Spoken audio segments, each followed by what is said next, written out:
Budget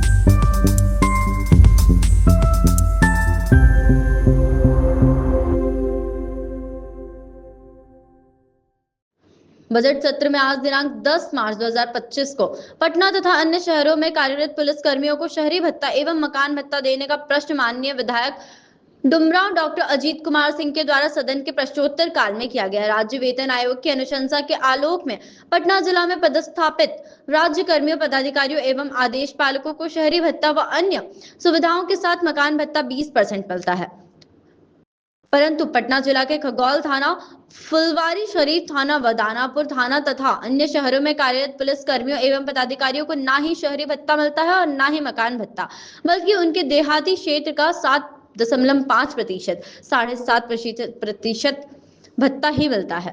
Buxar से वरुण मिश्रा की report. क्या करें, बाबा बागेश्वर क्या बिहार के हैं? क्या वही देश चलाते हैं? क्या संविधान उन्हीं के कहने से चेंज होगा? अरे भाई, हर व्यक्ति अपनी भावना व्यक्त करने के लिए स्वतंत्र है, लोकतंत्र है।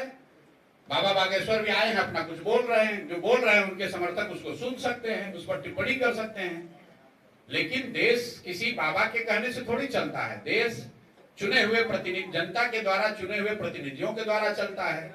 देश का कानून संसद में बनता है, किसी बाबा के दरबार में तो बनता नहीं है। देश जो है वो संविधान से चलता है। इस देश को बनाने वालों ने, इस देश के फाउंडिंग फादर्स ने जब इस देश को सेकुलर राष्ट्र के तौर पर बनाया है, तो आप और हम कौन हैं हिंदू राष्ट्र की बात करने वाले? क्या ऐसे मांग करने वाले लोग गांधी जी से बड़े समझदार हो गए? क्या गांधी, नेहरू, पटेल, सुभाष चंद्र बोस, बाबा साहब अम्बेडकर, इन सबसे बड़े यही लोग हो गए? और अभी तो लोकसभा का चुनाव हुआ, लोकसभा के चुनाव में जनता ने अपना मत दिया, कहा कि भाई भाजपा वाले रूल करो, लेकिन लिमिट में रह के रूल करो। अगर संविधान बदलने की बात करोगे तो जनता उसको स्वीकार नहीं करेगी। जो बात संविधान में आधारभूत बातें बताई गई हैं, उसमें संशोधन की कोई किसी को हिम्मत नहीं है। अगर होगा तो पब्लिक उसको उस हिसाब से निपटेगी, आप चिंता ना करिए। लीगल एक्शन होना चाहिए उन पर ऐसे बयान के लिए। अरे भाई, क्यों इतना तूल दे रहे हैं? उनके बयान को पूछ कौन रहा है?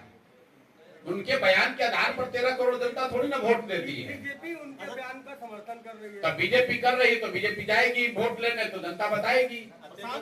आप ये बताइए कि बीजेपी अगर उनके बयान का समर्थन कर रही है कि हम संविधान को बदलकर यहाँ पर हिंदू राष्ट्र बना देंगे, तो फिर रोज प्रधानमंत्री और अमित शाह जी क्यों कह रहे हैं कि नहीं हम संविधान से एकदम बंधे हुए हैं? कौन बीजेपी में उनका समर्थन कर रहा है? कौन समर्थन कर रहा है? प्रधानमंत्री ने तो कहा नहीं, अमित शाह जी ने तो कहा नहीं, पार्लियामेंट में भाजपा को दम है तो कह दे कि हम हिंदू राष्ट्र लागू करेंगे, हम संविधान बदल देंगे। हमने तो सुना नहीं। अब कौन कहां क्या कह रहा है? कोई कर्नाटक में कह दिया, कोई अयोध्या में कह दिया, कोई बाबा के दरबार में कह दिया, उससे क्या लेना देना है भाई? वो तो कोई कहीं बैठ के कुछ भी कह सकता है।